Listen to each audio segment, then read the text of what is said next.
Welcome to Business Innovators Radio, featuring industry influencers and trendsetters sharing proven strategies to help you build a better life right now.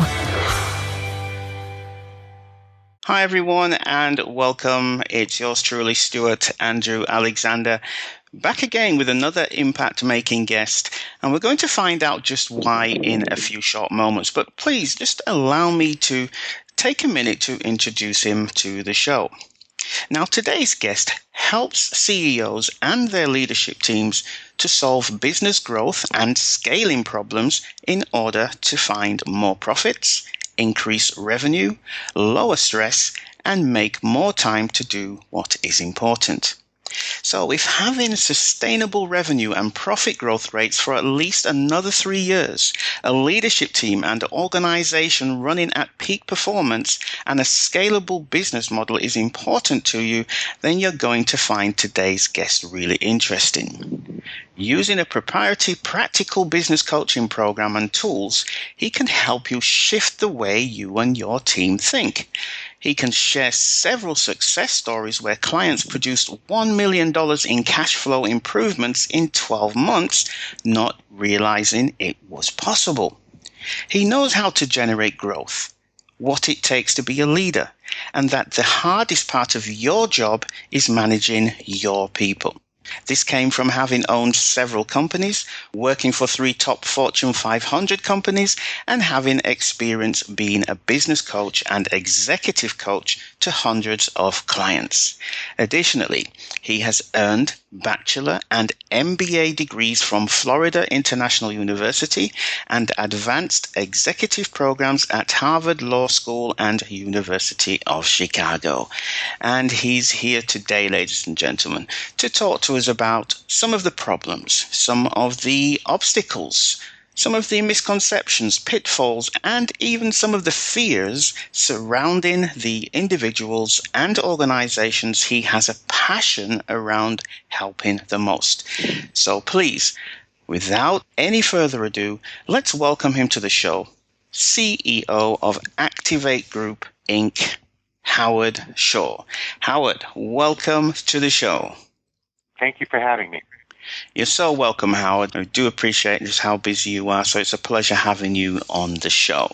So with that said, Howard, let's just jump feet first in.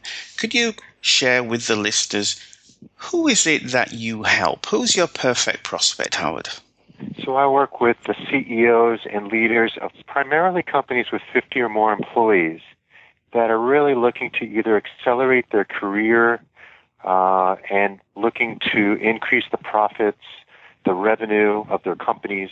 They're looking to lower their stress or find more time. And basically they're looking to bring in an unbiased catalyst, and they find those catalysts, like myself, crucial to the success of their companies. And they're typically people that have humility, and they're active learners, and they're looking for a coach rather than a consultant. And they're looking to help them achieve their aggressive goals. Okay, so Howard, when you think about those people that you just described, your ideal clients, your perfect prospect, the people you help, can you please share 2 or 3 common obstacles that prevent them from achieving their desired outcome of working with their leadership teams to solve business growth and scaling problems? That's a great question. So each person is obviously going to come with a different situation, because obviously every business is different, every person is different. From a business side, probably the most common problem that I see, particularly in the small to middle market business area, is strategy. So on the strategy side, even when a company is growing, they typically either have a poor strategy or don't have a strategy at all. And so what I mean by a strategy is where they've really thought through how they are different from their competition in the eyes of a customer, and how their business model is actually going to turn into extraordinary profits for themselves. And so when they're going across developing their business model, they really haven't given enough thought to that, and that's where they're getting stuck, and so I help with that. On the people side, this is also a very common problem, and actually recently been spending a lot of time here. So very often the people that have gotten them to where they are not necessarily the people that are going to get them to where they want to be. And they're got to where they are many times through brute force. And so the few people at the top are carrying a lot of the weight. And so having the wrong people is a big issue. So helping them figure out who are the right people and which are the right seats, and getting the right people in the right seats is a big issue. And as soon as we help them see that, and failure to have the right seats and failure to know who the right people are has been a big issue. And so helping them find those people, holding people accountable, has been a key to their outcomes. And then in the third area, I would say is just on the execution side. So they have a failure in many cases to have a shorter list of prioritization. So their list of priorities is exhaustive, and everything is important to them. They think that they need to do everything perfect, and really helping them learn the 80-20 rule has been critical to a lot of the businesses that I work with, and then having them understand what are those few activities that will have the biggest impact for their business and for themselves, and then having a clear action plan to achieve those priorities, and then particularly with entrepreneurs, helping them stick to that action plan is key. And then helping them align everybody across their organization, even in small ones, believe it or not, is challenging. And then helping them put key performance indicators in place so that they can see that everybody is kind of rowing in the same direction and focused on the right things. Can I just dig deeper into this second example you gave us about people? Can you just share with us an example of how you have helped a CEO or an organization while you're out there working with these people? So a few of the things that we do to help them see who are the right people, the wrong people, I have several processes that I use. One of them is we very simply help them evaluate their team. It's very important that you evaluate your team yourself and can see clearly so that you have the tools to move forward. So we look at a team from two dimensions. So first of all, clearly understanding what your core values are is one dimension, and then asking yourself honestly, is every person on your team living consistently those core values? And usually the answer is no. And so you know that usually because you're talking about how frustrated you are with those people on a regular basis, and they're sucking up a lot of management's time. And just by removing the people that are sucking up a lot of management's energy, you see a change in the entire organization. And I'll give you an example of that in a second. And then the second area is by putting the right key performance indicators in place. And this is very much not a penalty tool, but a directional tool. So if you can tell somebody on any given week whether they had a good week or a bad week, it actually motivates them, but it also helps you see and helps management understand, what do I expect from a role? What does success mean when I hire somebody to put them in a place, in a position, and what do I really need for that role to contribute? So if somebody didn't show up today, why would that matter? And what you'll find is a lot of times we just add bodies and throw bodies at things, but we don't really think that through. And by helping them think that through, they're able to have a lot more clarity on who are the right people and who aren't. And so we help them put together a scorecard that's very quick and simple for them to see that. Then it just starts working itself out. And then I also work on kind of the team building, and we talk about the dysfunctions of how people contribute and don't contribute to the team. And you find, for example, the passive-aggressive people on your team, those people that nod their heads in the room and say they're going to do what you commit to as a plan, but then go off and do what they think is important rather than what you as a leadership team decide you want to do, because those are the people that are the most dangerous because you can't trust them. And in one of my clients, we actually just fired the cousin of the CEO, who was the head of HR, and it was very clear that he was not performing. In the last year, there were 39 deliverables that he just chose not to do because he didn't feel they were in the best interest of the company. He felt there were other things that were more important for him to do than those deliverables. And those were top priorities for the company. And they were spending a lot of time cleaning that up as a result. And so he was clearly not delivering on his key performance indicators.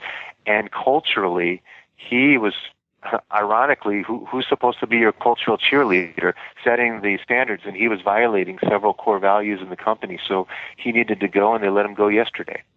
Moving forward, Howard, when you think about the CEOs and the leaderships that you work with on a day-to-day basis, what are 2 to 3 popular misconceptions that they may have about the outcomes that they desire to achieve?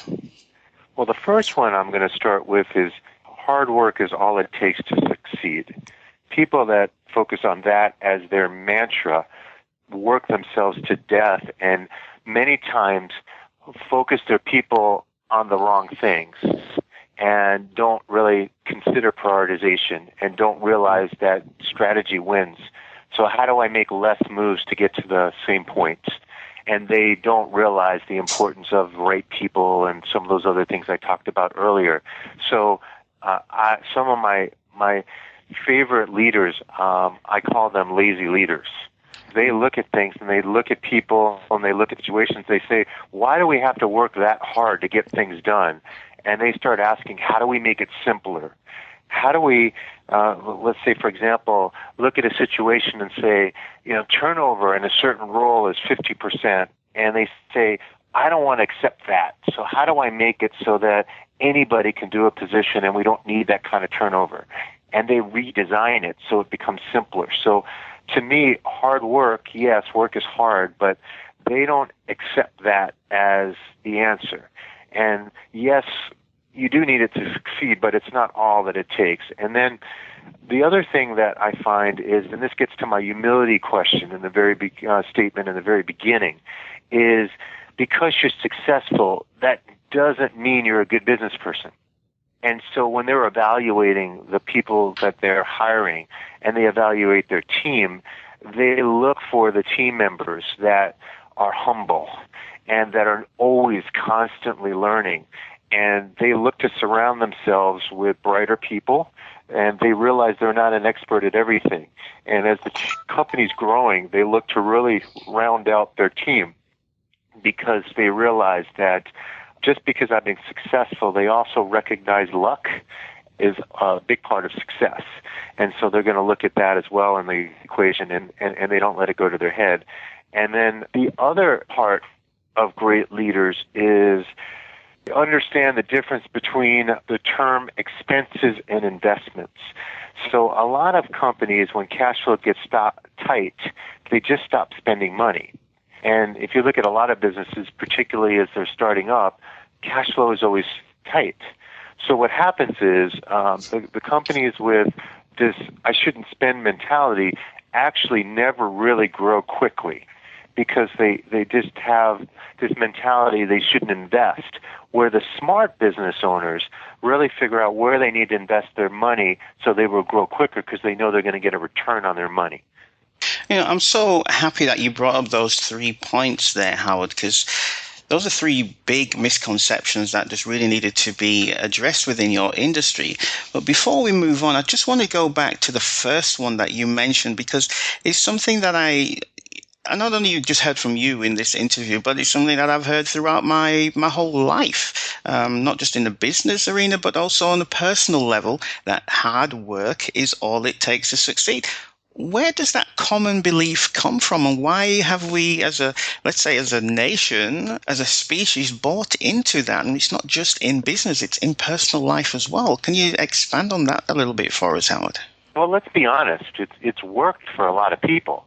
And so we try to look at who's been successful, and then we try to extract why we think people are successful. And clearly, there's not many examples of people that have not worked hard that meet the definition of what people look at as successful. And so because of that, I would think that there is a key component to success.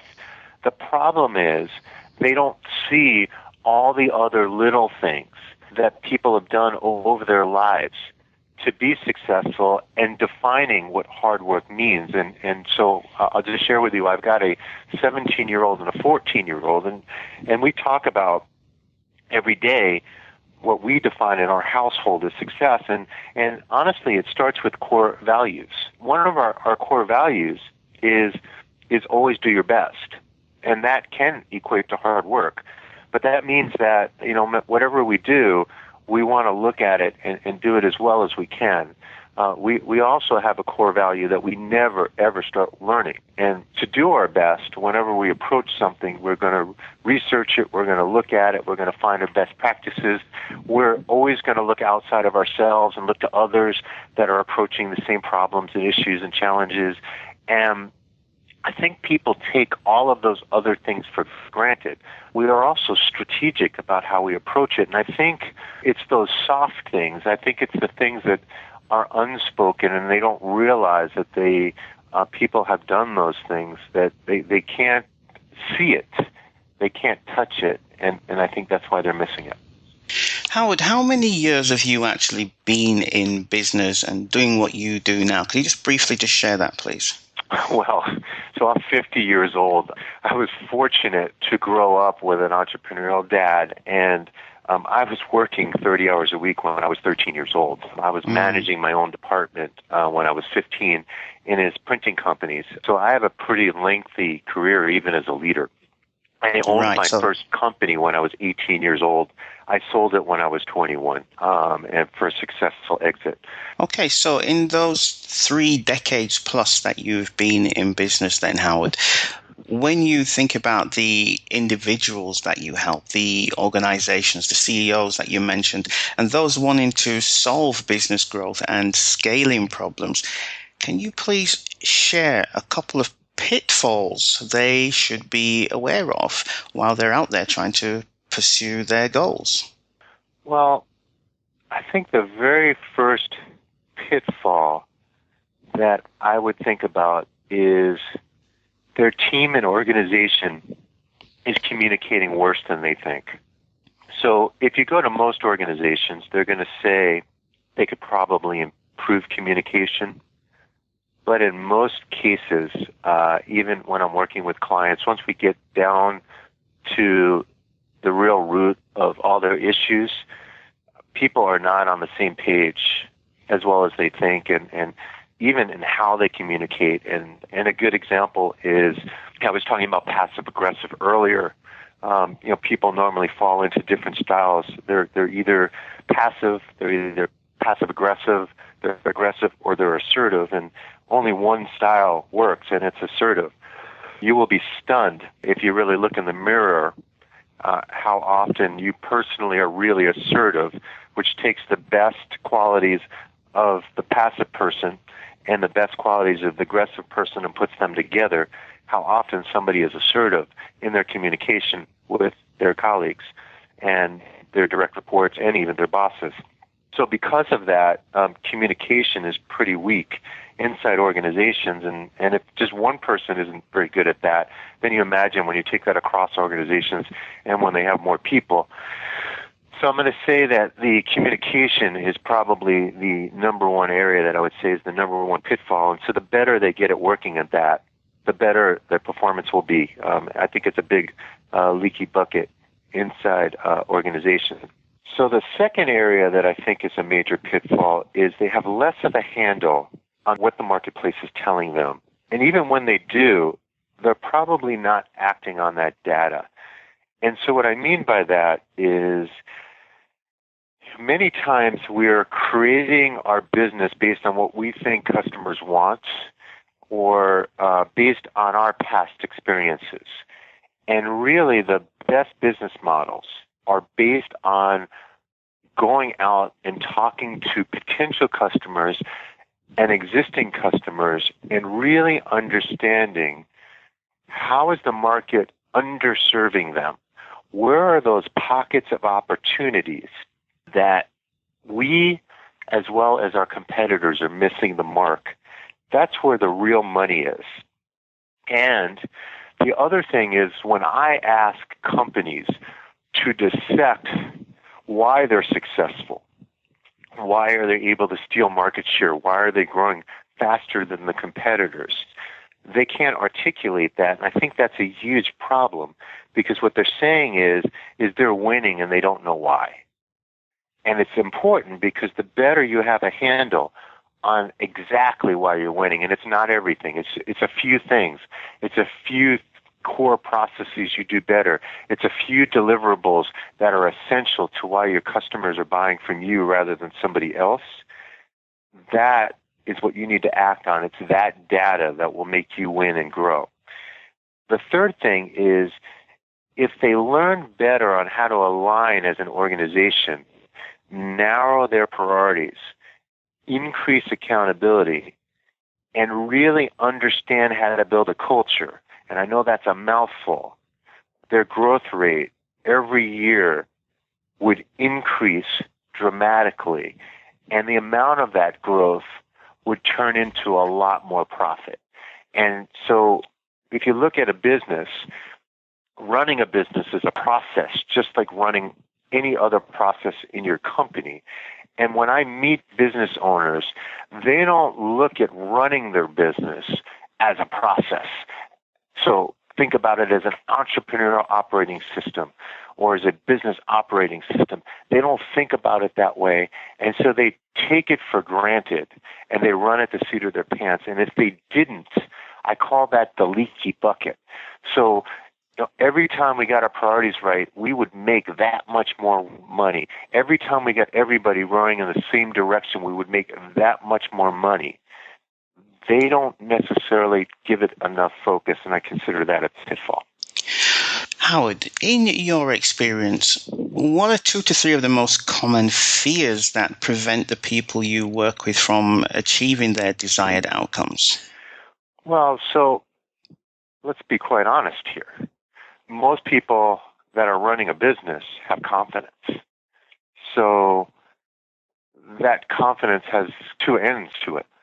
The one is the confidence is what got them the ability to start a business, get it going. And I don't usually deal with startups, so they have some degree of success. So most of my clients that have me are on the fastest growing list of Inc. 500, so they have fast growth rates. They have good profits, so they've had some success. To some extent, even though they know they can be a lot more successful, even though they can do a lot more, they're wondering, why can't I fix this without you? And until they've worked with me, and then we've gotten that success, it's hard for them to touch it. It's not like some of the other things they buy. It's almost air.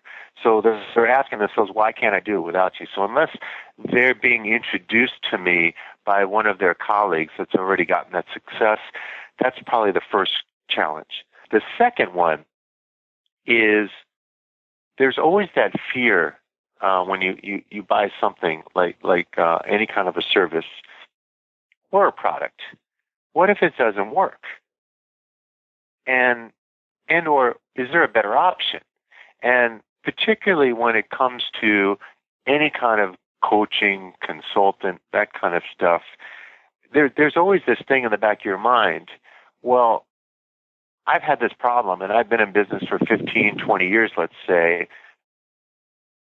They know they're getting in their own way, and so there's this fear that they're going to continue to get in their own way, and so a lot of the stuff we do are best practices that many of these people already knew about. So many times they're going to think that it's not going to work because they're going to get in their own way. So that's the first part. And then the second one, there are a lot of options out there. Let's not be silly here. I don't care what business you're in, there's more supply than there is demand. So there's thousands of coaches and consultants and all of that. And so I see a lot of business leaders get lost in an analysis by paralysis and over analyze who to hire, and then they start looking at all the different options of processes, and then many of them just don't decide. And then there's a lot of ranges of different costs, and what you spend doesn't always correlate into what you get, and then they just get lost in it, and then they just don't do anything. And then the last one, which is kind of ironic, is, man, we are so busy. There's so much going on. I'm going to do an acquisition. I got to hire some new people. I've got all these problems right now. I don't have time. And ironically, so what they would hire me for is to help them find more time and to help them focus and get a lot of this stuff prioritized and get it out of their way. But then they'll say they don't have the time to do that. And in many cases, it's costing them hundreds of thousands of dollars every month. And they're drowning, but they'll say they don't have enough time. And so it's kind of the chicken and the egg syndrome. So when you go into some of these organizations that say, Howard, we just don't have the time to do all of these things, where are the bottlenecks? Where are the roadblocks there, Howard? So many of them are working, crazy hours. And ironically, if you get to know the DNA of some of these people, they will always work those crazy hours. It's just in their DNA. When there's not a problem, they create them. when there isn't, and I've had this happen when I work with clients. Once we remove all of their obstacles and we get everything organized, then they tell me they're bored. So, oh my goodness! Yeah, they're like, oh my God! Now the business is running so well, I'm bored. I've actually had that happen, and then they start. So funny. Then they're like, I got to go do an acquisition. I got to go do something because now I'm bored. And so it's just in their DNA. So so I think the DNA is part of the problem. They're trained to be busy, and it makes them almost feel important. And then the second part is because they have no prioritization, they don't realize this needs to be their top priority. And so they're just constantly running. Another one, but then it may mean they're in trouble, is because their business model is not right, they're constantly trying to fix a bad business model. And I just had one of these the other day. Ironically, the light bulb should have went up when I was talking to the CEO because he's actually gone to an acquisition strategy because he can't grow organically. He's now broken a small business. It's only a $10 to $12 million business into where he's chasing 3 different sales channels, which has increased his cost structure dramatically. And by the way, I figured this out in an hour conversation, and that's why he's really not making any money. So now he's so worried about not making any money, he's concerned he can't afford to spend that kind of money right now and spend that kind of time because he's 3 different channels. And I'm like, well, his problem is his business model and the time he's losing trying to chase 3 different channels. So he can't get out of his own way. So I guess going back to the same thing, they just can't get out of their own way. I just got to go back to what you were saying about the guy who all of a sudden had all this time on his hands and didn't know what to do with himself and just had to make himself feel so busy again. It's a conversation that I had just today with somebody about just being busy just for the sake of being busy and then convincing yourself that you don't have time to do the strategic things within your business, the business building activities that's actually going to take you or move you forwards towards your goals. So I think that's ironic that you brought that up and it's very useful for the listeners. So thank you for that, Howard. This question always sounds really obvious when I ask it, but I'm going to ask you anyway. When you think about the people who you work with, why would they want to solve the business growth and scaling problems that they have? Why would they want to do that in the first place? What are the reasons for it? Here's what's ironic. People usually aren't going to do it for the benefits. The natural thing would be, I want to increase my business valuation. I want more revenue. I want more profits. And usually that's what you're going to hear. The reason I usually get hired is normally I'm pissed and I can't take it anymore. I'm stressed because everybody's running into each other at this point, and we're just not getting along as a team. And it's creating a lot of stress. and my partners and I are not getting along anymore. We are not going to be able to get to the next level the way this company's running right now. And their lives are falling apart, running the business the way they are. What happens when we fix all of that is they wind up with higher business valuations, a lot more revenue, a lot more profits than they ever imagined. But they usually are just frustrated and stressed, and time has just gotten well beyond what they ever imagined. But the reason they should do it is they have more money running out the door right in front of their eyes. It's money they've already captured and they're just losing. But that's not usually the reason they hire me. Howard, a great interview so far. We know now specifically who it is that you help, the CEOs and their leadership teams, and we know why you help them and what you help them to do. And we know what your greatest passion is for helping these people. You spoke about some of the most common obstacles that they have, some of the popular misconceptions they may have bought into. You addressed the harmful pitfalls that they should be aware of, the fears that hold them back, as well as some of the emotional and logical reasons that you just shared with us.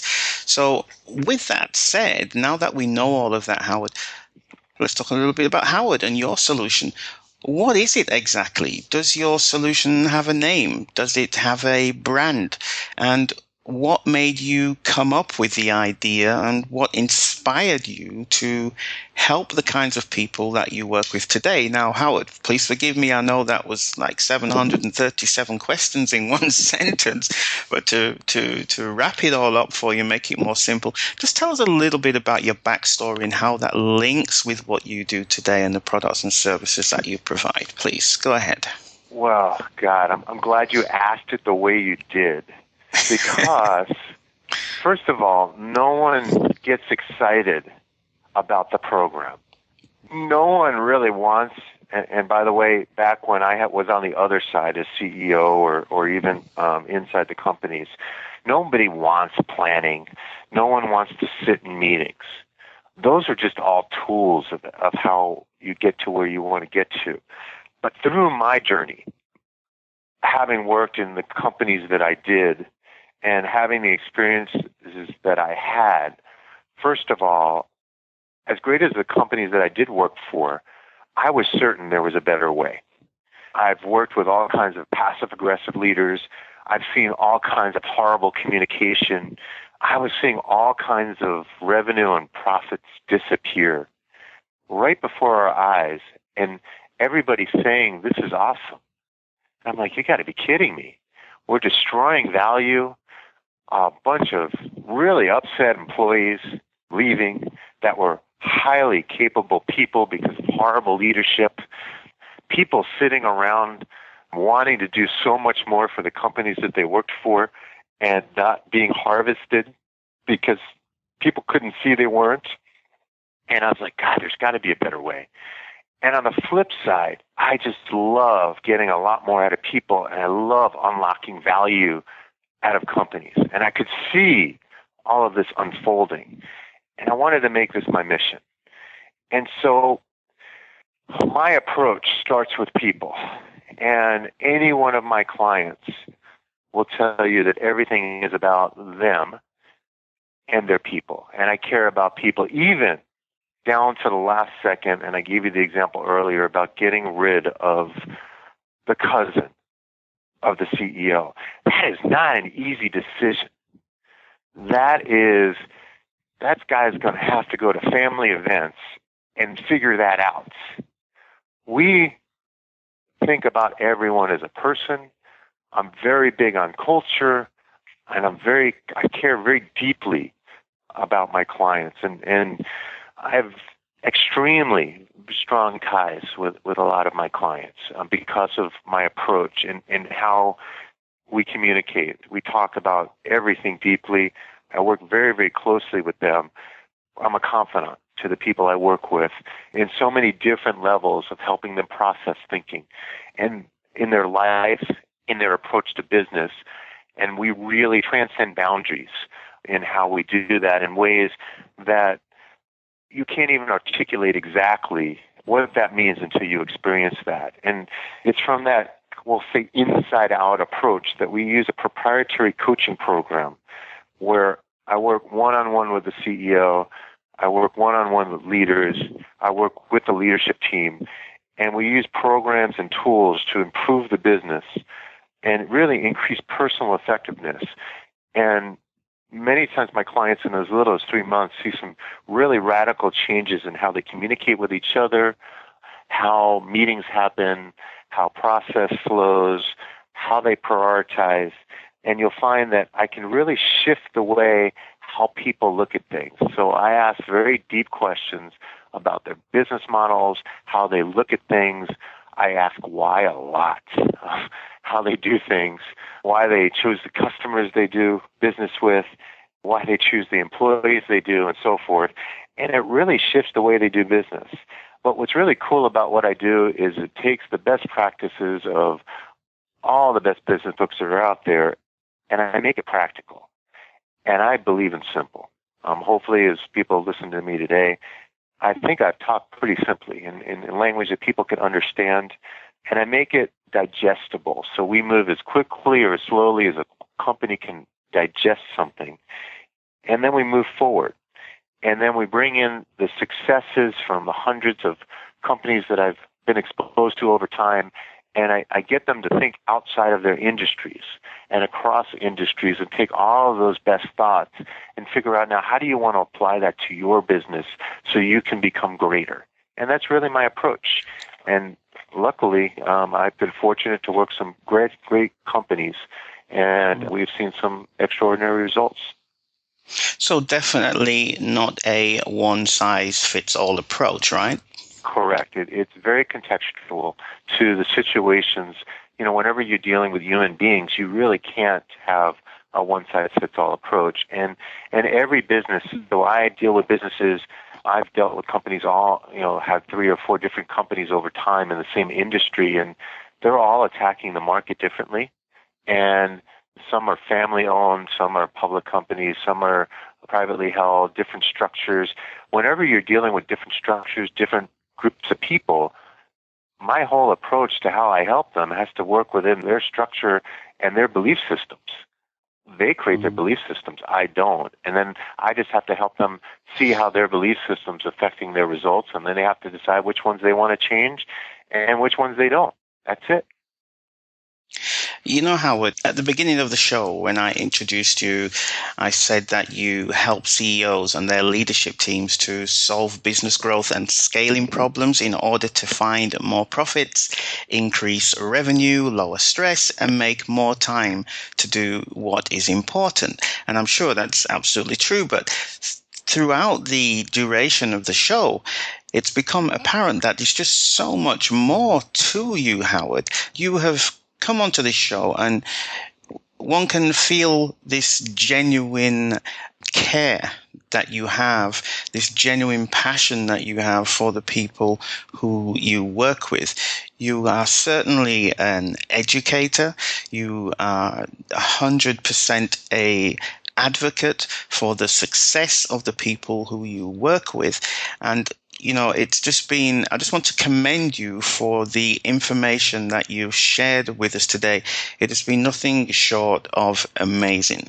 So with that said, Howard, if there is, for example, an HR director or an event organizer, an investor, a vendor, or any kind of key business decision maker who is listening to this show right now, and they want to know more. They want to know more about Howard Shaw. They want to know where to find you. They want to know how to connect with you. If that's the case, Howard, how would they do that? How would they find you? How would they connect with you? Okay, so the best place to go is they would give me a call, and I would be happy to take their call.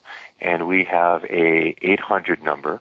It's 877-692-6211, or they can just shoot me an email directly. It's my last name, SHOREH, at activategroupinc.com. Perfect. So, Howard, have you had fun today on the show? This was awesome. I'm so thankful to have the opportunity to speak to everyone. Before we go, Howard, do you have any final thoughts that you would like to impart with the listeners today? Whether it's me or anyone else, I always have a catalyst in my life. I participate in a mastermind group, which is a group of CEOs that are in a similar business as mine. I have always had a coach in my life. I strongly recommend that you have a catalyst in your life, whether it's me or someone else. And once you've done that, I'm pretty certain that as long as you've hired a credible one, that you will never go back. Perfect. What a great note to end the show on. Ladies and gentlemen, that was Howard Shaw, CEO of Activate Group, Inc. Please, if you're in the market, give him a call. You will be in good hands. We've run out of time. This is Stuart Andrew Alexander saying goodbye for now. And remember, perfection is not when there is nothing left to add. It's when there's nothing left to take away. Goodbye. Take care, and we'll talk real soon. Thanks for listening to Business Innovators Radio. To hear all episodes featuring leading industry influencers and trendsetters, visit us online at businessinnovatorsradio.com today.